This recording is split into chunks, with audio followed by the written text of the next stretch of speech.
Esimene teema on meil arvhulgad. Need ma pärast jooksvalt kasutan, et kirjutan mõned sümbolid, siis te peate lihtsalt teadma, et see on selline hulk, mis see tähendab ja mis see tähendab. See on muidu selleks praegu võetud. Ja arvude hulgad, kõige esimene, kõige väiksem võib öelda niimoodi, et naturaalarvude hulk, mul siin kirjas, see tähistatakse suure n-tähega. Ja siin kuuluvad kõik täisarvud alates nullist. Need arvud me kasutame, kui me midagi loendame. 1, 2, 3, 4 puud näiteks. Ja 0 ka. 0, 1, 2, 3 ja nii edasi kuni lõpmatuseni. Viimast naturaalarvu ei ole. Esimene naturaalarv on 0. Kui me võtame juurde veel miinusarvud, -1, -2, -3 negatiivsed arvud, siis me saame täisarvude hulka. See tähistatakse juba Z-tähega. Ja siin ei ole esimest ega viimast arvu.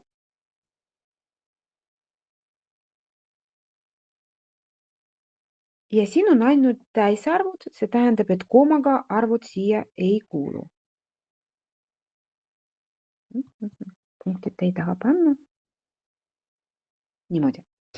Ja mul siin pandud ka joonis, et kui me võtame naturaalarv, see on selline, ütleme nii, selline piirkond, ja? Ja kui võtame täisarvud Z, siis kõik naturaalarvud on seal sees. Ja see joonis just sellest ütleb, et kõik naturaalarvud on ka täisarvad, aga mitte vastupidi. On olemas mõned täisarvud, mis ei ole naturaalarvud, näiteks miinusmärkidega. Järgmisena me liisame juurde muurdarvud. Ja siis need koos täisarvudega moodustavad ratsionaalarvude hulka. See tähistatakse Q-tähega. Ja siia me paneme näiteks -3, -2,5, -1 ja 1 kahendik, 0 ja nii edasi. Võib näiteks mingi 7,2 panna. Kõik muurdarvud. Ratsionaalarv saab esitada kujul A jagatud B-ga. Kui me mingi arv saame esitada sellisel kujul, siis see arv on ratsionaalarv. Näiteks arv 5, see on 5 jagatud 1-ga, ehk see on ratsionaalarv. Järgmine, ja kui joonis vaadata, siis vaadake, siin roheline on ratsionaalarvud, täisarvud on siin kõik sees ja naturaalarvud muidugi ka sees. Irratsionaalarvude hulk, mis me võtame järgmisena, tähistatakse I-tähega. Ja see seisab, nagu te näete joonisel, eraldi. Siia kuuluvad sellised arvud nagu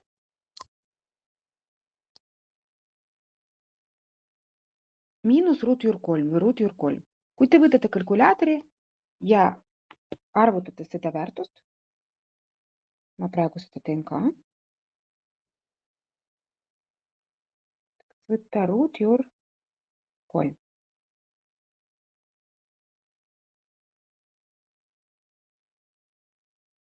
Ma kirjutan siin. Ma sain 1,732050807,6 ja tegelikult sellega ei lõpe. Mul lihtsalt kalkulaator rohkem ei anna numbri, aga see on mitteperioodiline lõpmatu kümnendmurd ja kõik sellised arvud on irratsionaalarvud. Miks nad ei ole ratsionaalarvud? Sellepärast, et need pole võimalik esitada sellisel kujul, nagu A jagatud B-ga. Ehk me ei saa saada √3, kui me jagame üks arv teise arvuga. Sellised arvud moodustavad eraldi hulka irratsionaalarvud. Siin on näiteks √2, pi, te teate, mis see on, ja? Selline 3,14 liigi kaudu aga tegelikult pi on palju rohkem seal numbri. Panna pi siia, see on 3,14, 1, 5, 9, 2, 6, 5, 3, 6 ja nii edasi. Ja need numbrid, siin ei ole perioodi ehk ei kordu mingi osa ja need on nagu suvalises järjekorras. Need on siis irratsionaalarvud ja nende ei ole sellist arvu, mis on ratsionaalarv ja irratsionaalarv korraga. Arv on kas irratsionaal või ratsionaal. No me rohkem muidugi kasutame ratsionaalarvud, aga irratsionaalarvud ka tulevad nüüd palju tihedamini kui enne. Ja mõlemad need suured hulgad, ratsionaalarvud ja irratsionaalarvud moodustavad reaalarvude hulka. Seda me tähistame suur R-tähega. Ja see kõik arvud, mis me teiega teame, on reaalarvud. Kõik arvud, mis me matemaatikas kasutame gümnaasiumis, põhikoolis, koolimatemaatikas. Kõik need on reaalarvud. Kui te ülikoolis pärast õpite matemaatika, siis te saate aru, et seal on veel tegelikult arvud, mis ei ole reaalarvud, aga õnneks koolimatimaatikas me võtame ainult reaalarvud. Ja seda ma tähistan niimoodi, kuna need mõlemad hulgad, ratsionaalarvud ja irratsionaalarvud koos moodustavad reaalarvud, siis ma kirjutan, et R võrdub Q ja I ühend. Vot selline märk, see on ühend. Mul järgmisel slaidil sümbolid seletatud, et see on kirjas, aga mitte siin. Mõlemad need on reaalarvud.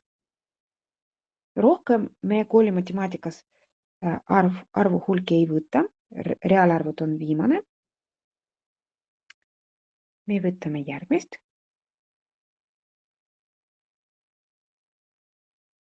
Mõned sümbolid me kasutame teiega kogu aeg pärast, et hea, kui te teate, mida need tähendavad. Et esimene sümbol, praegu vaatame seda osad, esimene sümbol on kuulub. Näiteks arv 5 kuulub naturaalarvude hulka. Et mitte seda kirjutada sõnadega, mina kasutan sümbol kuulumine. Ja kui mingi arv ei kuulu hulka, näiteks 1,5 ei kuulu täisarvude hulka, ma siis võin kasutada sellist sümbolit. Tühi hulk. Tühi hulk on selline hulk, kus poole elemente. Ma natukene hiljem kirjutan siin näidis ka. Järgmine. Kui mingi hulk kuulub teise hulka, siis me kasutame ka kuulumise sümboli, aga mitte sellist. Selline me kasutame, kui mingi element kuulub hulka. Kui hulk kuulub hulka, siis me kasutame selline. Ma võin kirjutada selline näidis, näiteks n kuulub täisarvude hulka või n kuulub reaalarvude hulka. Mõlemad on õiged. Kui mingi hulk ei kuulu hulka, siis kasutatakse selline sümbol. Näiteks Z, täisarvude hulk, ei kuulu irratsionaalarvude hulka.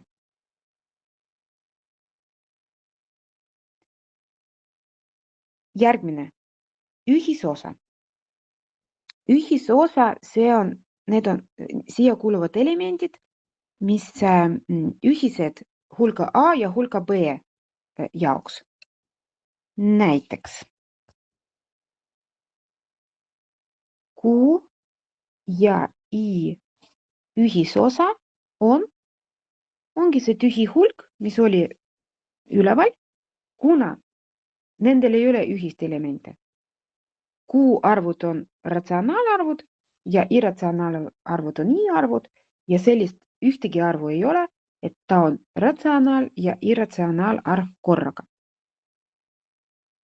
Siin üks näidis veel, näiteks kui on naturaalarvude ja täisarvude hulka ühisosa, siis see võrdub naturaalarvud, kuna kõik naturaalarvud on ka täisarvud, siis ühisosa on naturaalarvude hulk.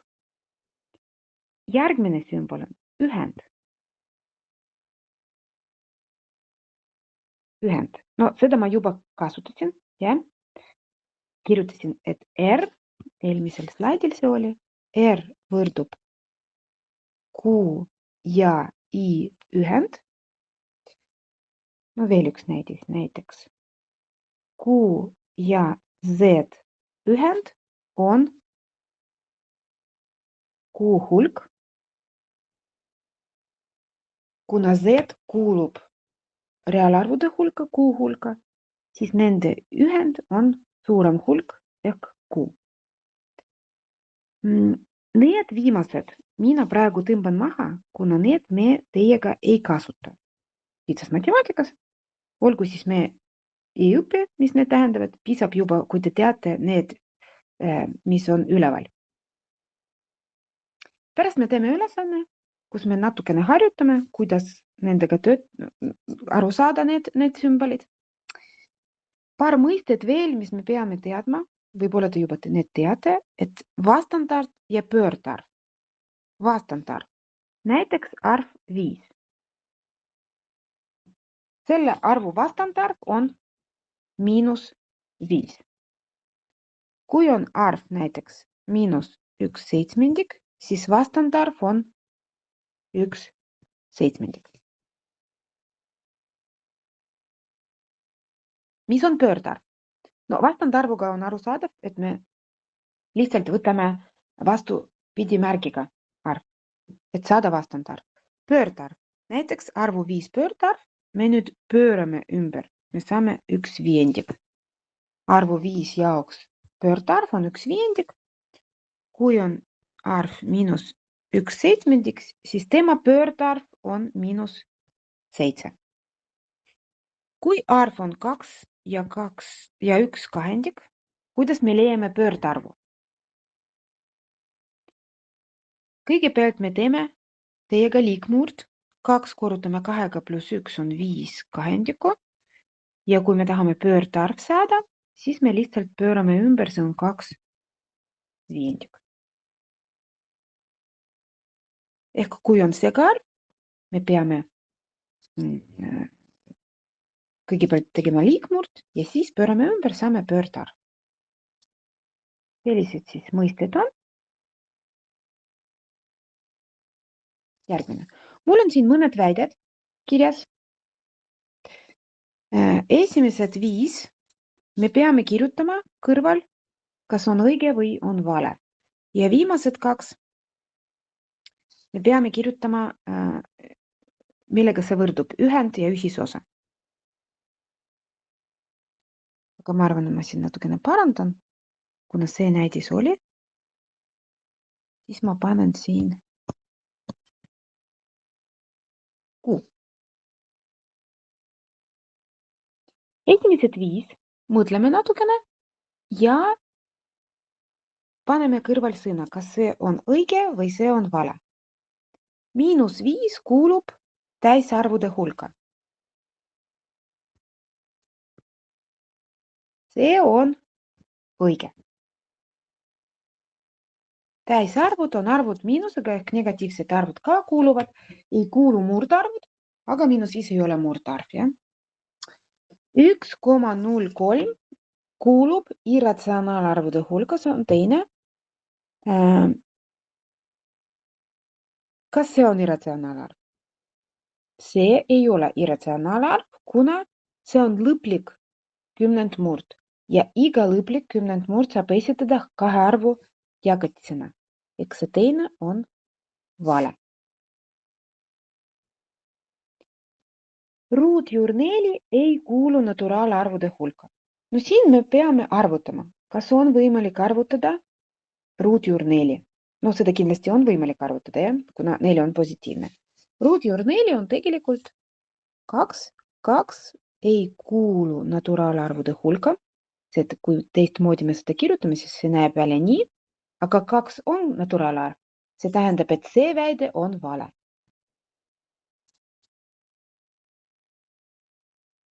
Järgmine väide, naturaalarvude hulk kuulub reaalarvude hulka. See on tõesti nii. Reaalarvud on kõik arvud, mis me teame. Ehk kõik arvud, mis me teame, kuuluvad R-i. See on õige.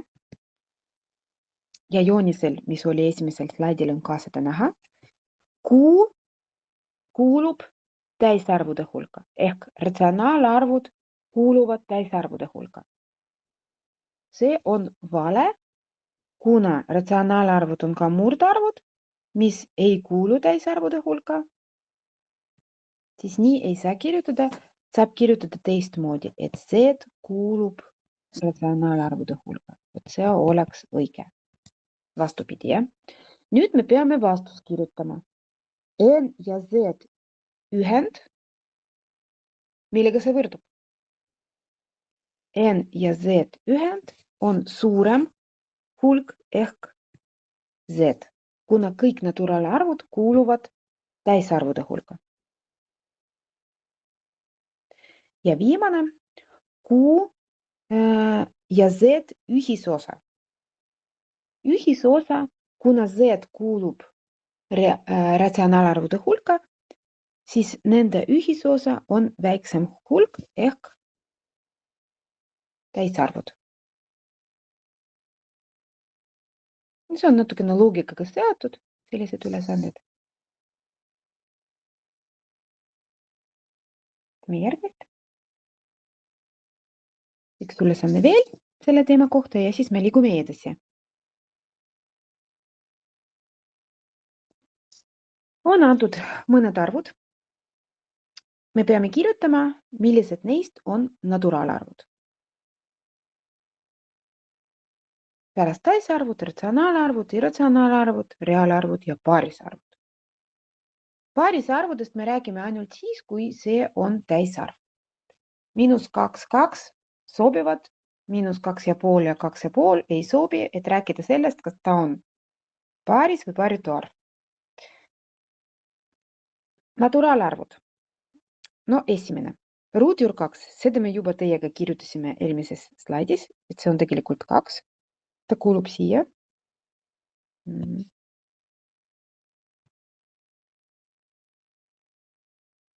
Ruutjuur 3 ei ole, 0 on naturaalarv. Edasi, -4,5 ei sobi, pi ei sobi, ruutjuur 8 ka ei ole võimalik ilusasti arvutada. 5 sobib, -17 miinusega ei sobi, 23 aga sobib, -4 ei sobi jällegi, kuna miinus. Täisarvud. Kõik, mis olid naturaalarvud, on juba siin sees, pluss, mida me veel lisame? Me lisame -17 ja -4. Need ei ole naturaalarvud, aga need on täisarvud koos nendega, mis olid naturaalarvud.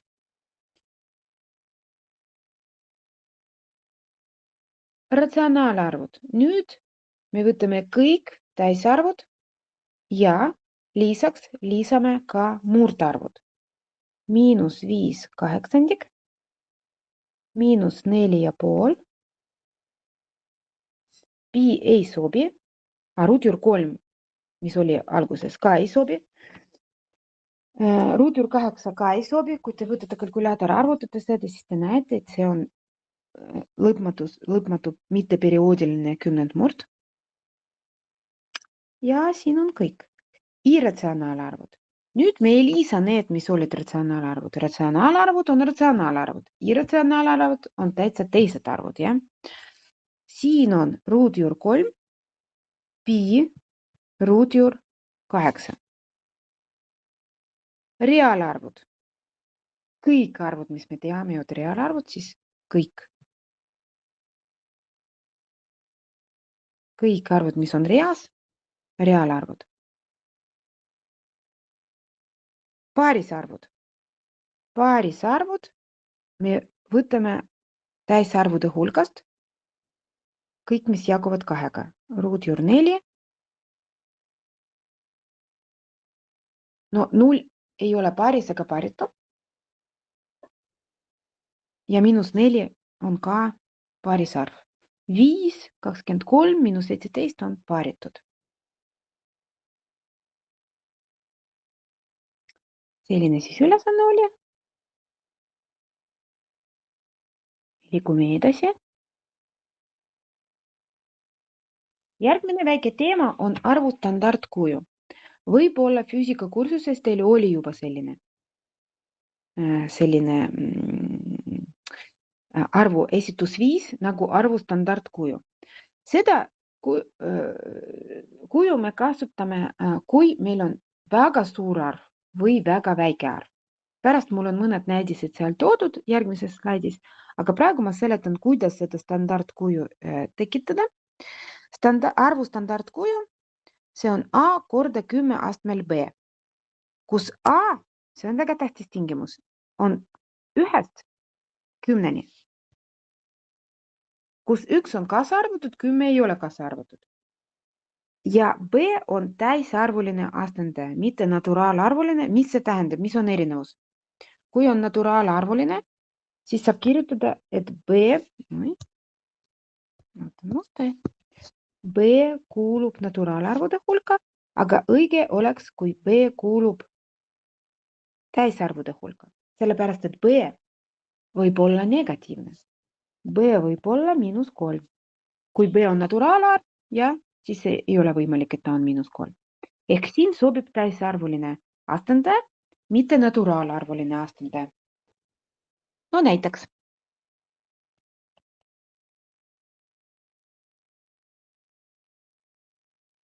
Esitame standardkujul.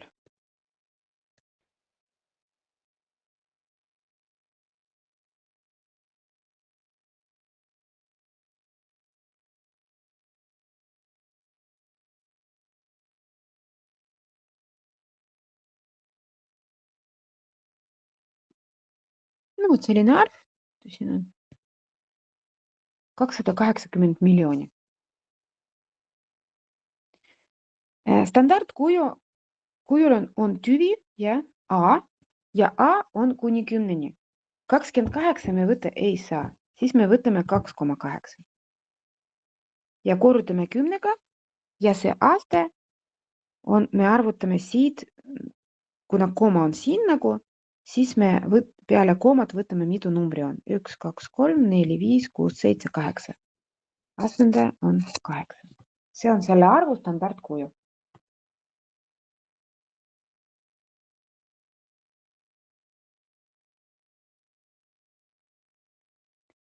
Selline arv. Teeme standardkuju.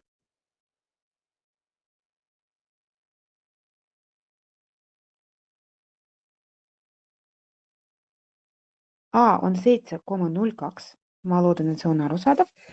702 me ei saa võtta. 70,2 ka ei saa, kuna A-l on oma piirang. A peab olema kuni 10-ni. Ja me arvutame 1, 2, 3, 4, 5. Astendajad on 5.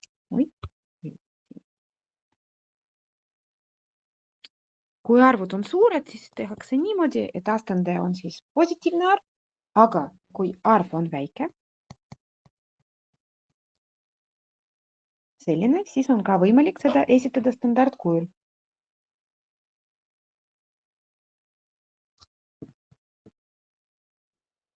Kaheksa korda 10 astmel.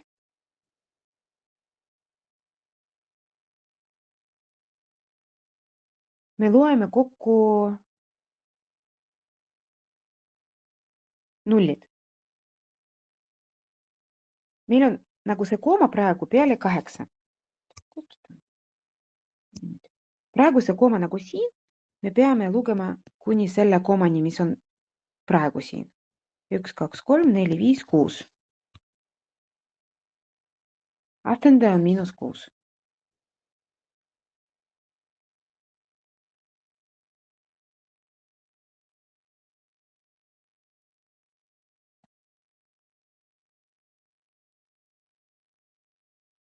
Järgmine.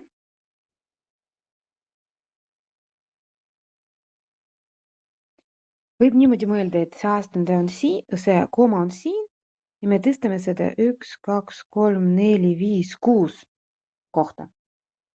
siis asendaja -6. Mis on siin A?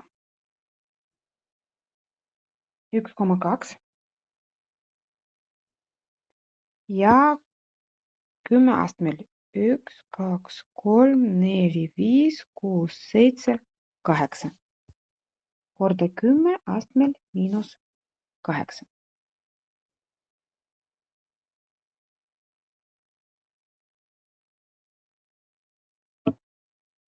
Liigume edasi. Kus me kasutame need numbrid? No füüsikas näiteks elektroni mass on ligikaudu ja vot vaadake, mis number siin on.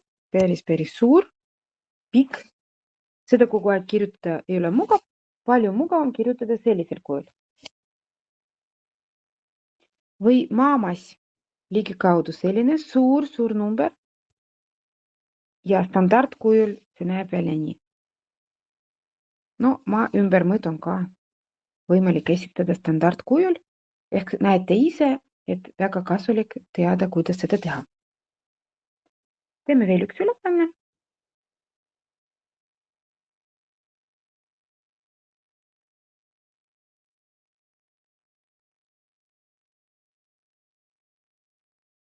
Ma vabandan, mul oli üks ülesanne.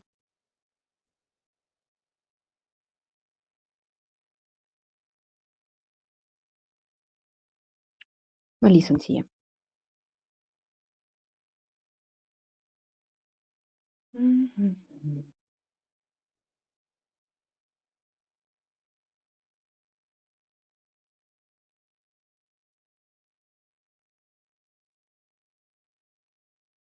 No vot arvutame sellist arvu. Ja teeme seda nii, et me esitame mõlemad standardkujul ja pärast vaatame, mis me saame edasi teha nendega. Ülemine arv. A on 2,5 ja 10 astmel. 1, 2, 3, 4, 5, 6, 7, 8, 9. 10 astmel 9. Ja all on 5 korda 10 astmel 1, 2, 3, 4, 5, 6. -6.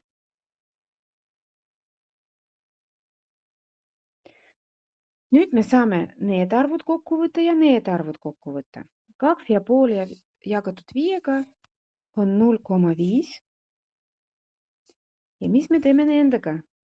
Kui meil on sama alus 10 ja me jagame, siis me astmed tegelikult lahutame. See on siis 10 astmel 9 miinus -6.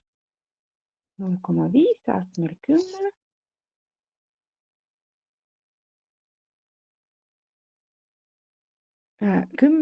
Korda 10 astmel 15. Vot selline ülesanne võiks olla.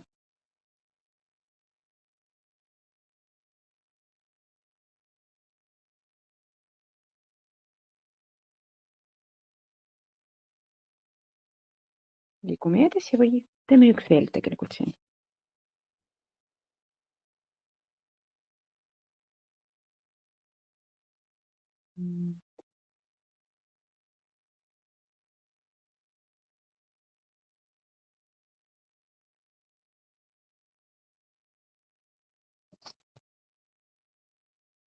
No vot selline korrutis nüüd. Mõlemad esitame standardkujul. 7 korda 10 astmel. 1, 2, 3, 4, 5, 6, 7. -7. Ja siin on 2 korda.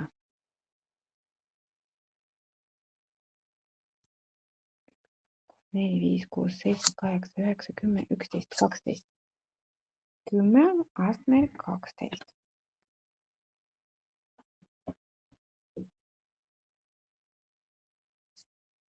Kaks ja 7 me omavahel korrutame, see on 14.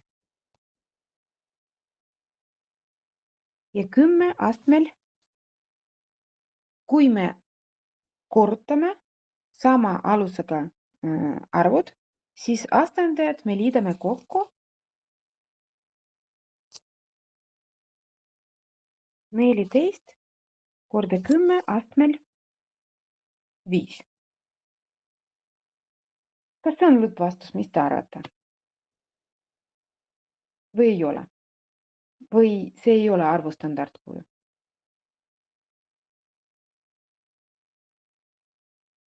Tegelikult ei ole. Sellepärast, et 14 see ei ole arv kuni 10-ni, see ei ole A. Peab olema arv 1-st 10-ni. Me teeme arv 1-st 10-ni. See on 1,4, mis juhtub siis astmega 5. See natukene suuremaks läheb ühe võrra, ehk uus astendaja on 6. Vot see on õige viis, kuidas kirjutada lõppvastus.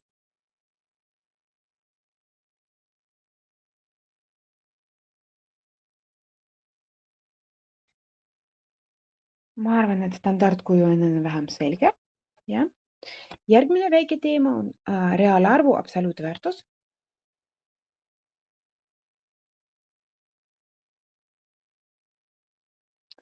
Ja absoluutväärtus me tähistame niimoodi, kasutame sellised nagu sulud.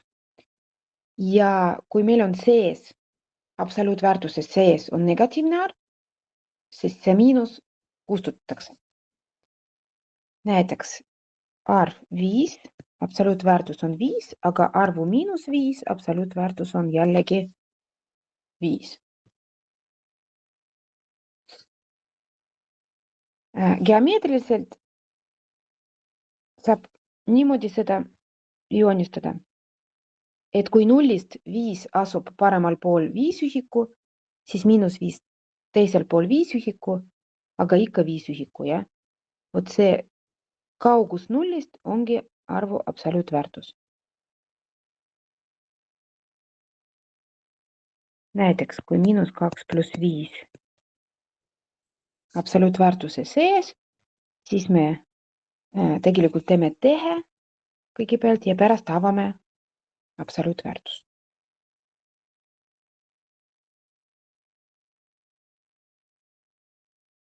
Mul on siin mõned ülesanded paar tükki.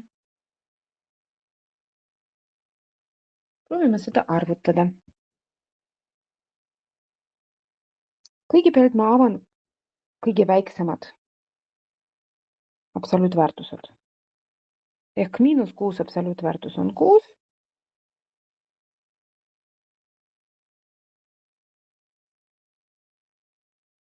Miinus 2 absoluutväärtus on 2.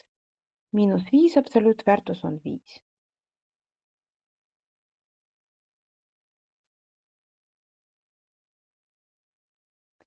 Arvutame sees 8 miinus 24 plus 2 kolmandikku. Taandan murd. Kolmandik. Kuna sees on miinus, siis see kaob ära. 1 kolmandik plus 2 kolmandik on 1 terve.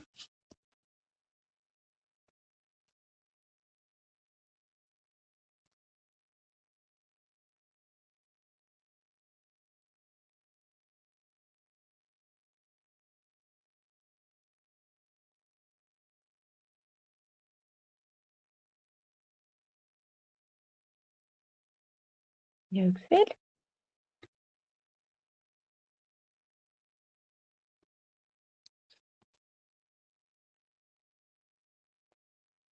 Kõigepealt esimene murd.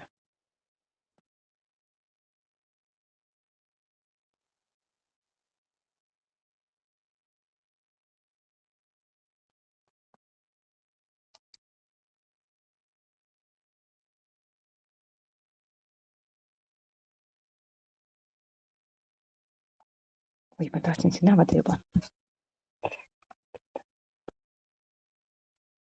5 miinus 4. See on tegelikult absoluutväärtus ja esimene kinni. 3 korda miinus 5 pluss 3 on -2. Töötame edasi. -2 ja on 12 all. Pluss 1 on üleval. Või ei ole -6, on 6. 6 on all.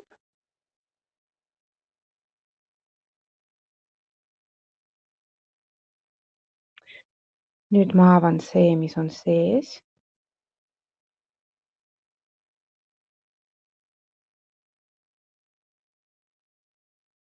Ja 1. -1 kuuendik pluss 1 kuuendik. Aga see on 0 ja 0 absoluutväärtus on 0. Sellised ülesanded. Kas tekkisid vahepeal küsimused äkki?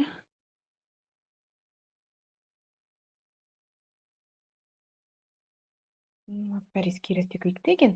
Ma lisan siis ülesanded veel, kuna aega meil on.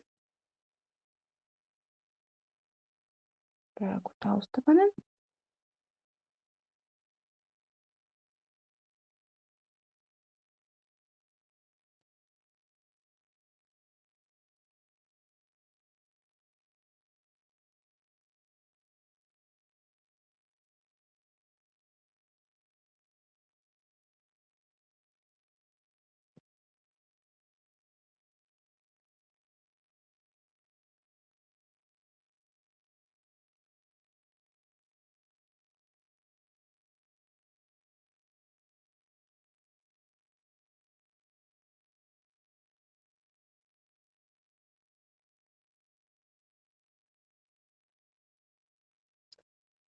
Leidke arvude -5 ja 1/4 vastandarvude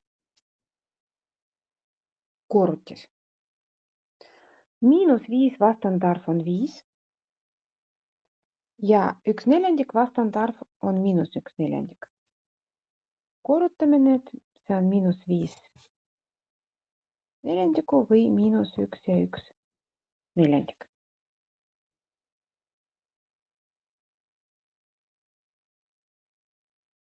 Järgmine küsimus.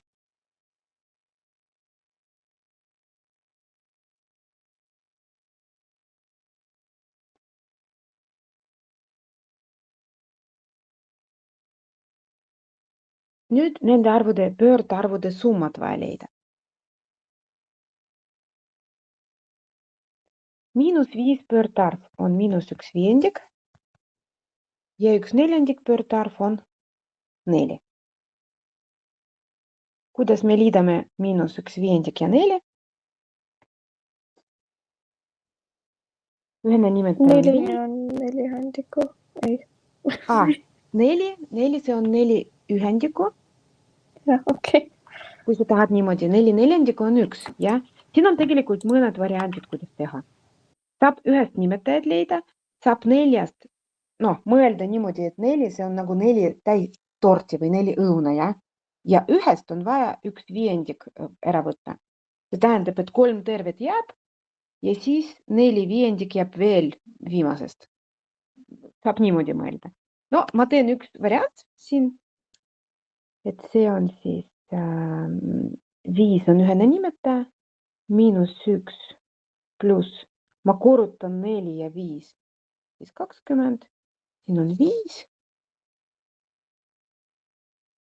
19 viiendikku, mitu tervet siin on 3 tervet ja 4 viiendik. Harilikud murrud meil olid selles esimeses kursuses, kui veel nendega on natukene probleemid, siis saab korrata. Teine variant, et praegu sellised kalkulaatorid, mis nagu väga hästi arvutavad ja seal on nupud, mis aitavad harilikud murrud arvutada kalkulaatoriga. Et selles mõttes, et kui te oskate hästi seda kalkulaatoriga teha, siis see ei ole probleem. Võite kasutada kalkulaatori ka.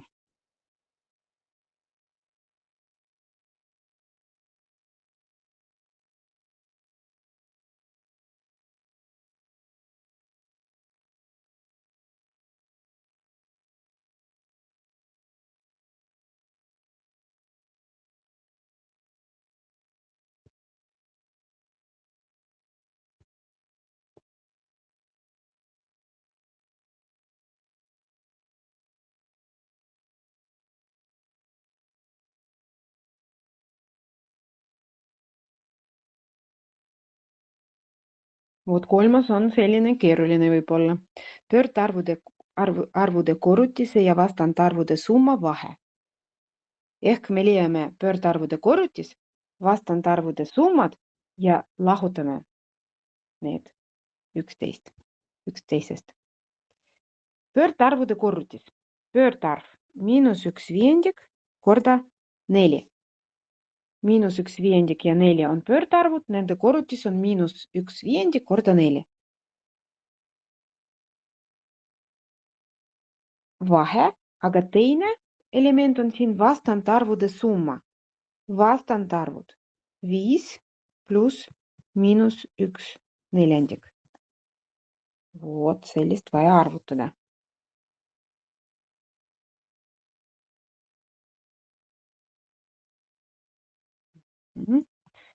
Korrutame me niimoodi, et ma 4 ja 1 korrutan, see on 4/5. Miinus, kõigepealt ma teen sulgudes. Ühene nimetaja on 4, 20 miinus 1 jagatud 4-ga. Miinus 4/5 miinus 19/4.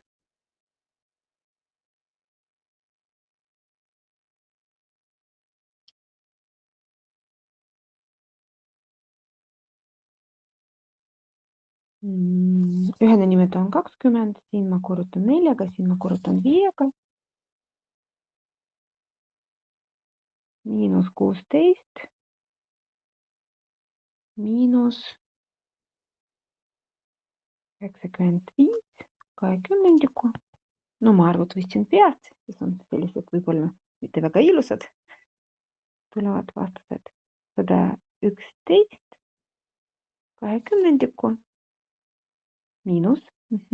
Ja see on siis 5 ja 11 20. No vot. Kordusime ka, kuidas harilikud murrud. Hariliku murrudega töötada.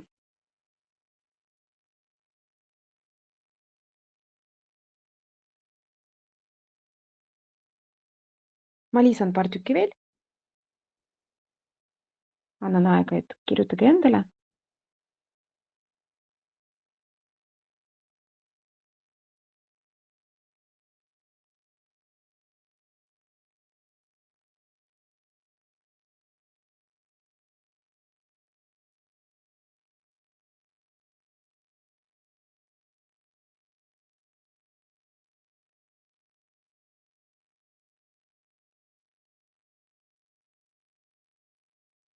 Neljas punkt.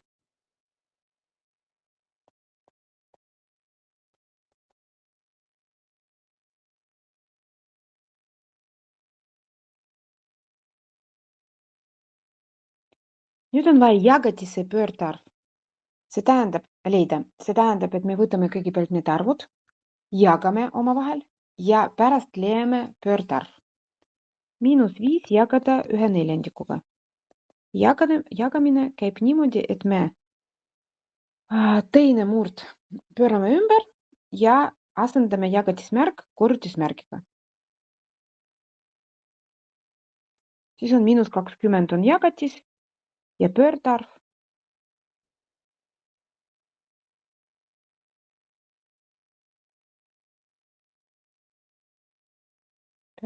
on siis -1/20.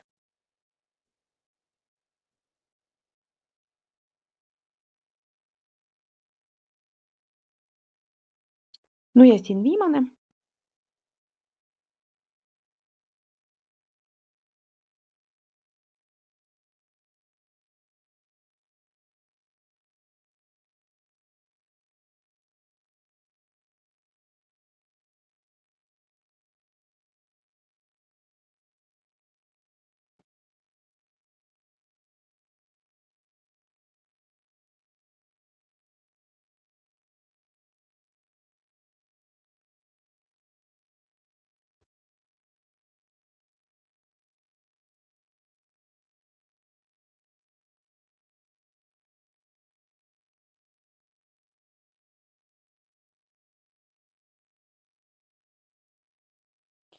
Summa vastandarvu ja korrutise pöördarvu jagatis.